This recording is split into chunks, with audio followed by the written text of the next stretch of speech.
Put together the best possible team you can, and trust them, and everything else will fall into place.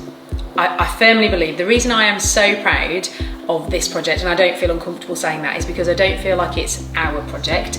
I really feel like we have done this as a team.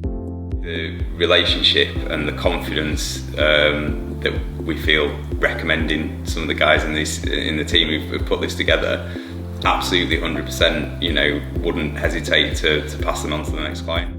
It's kind of reassuring when you're involved in a project and there are familiar faces and you know that they excel at their job, and it's just going to be a speedier and easier process all round.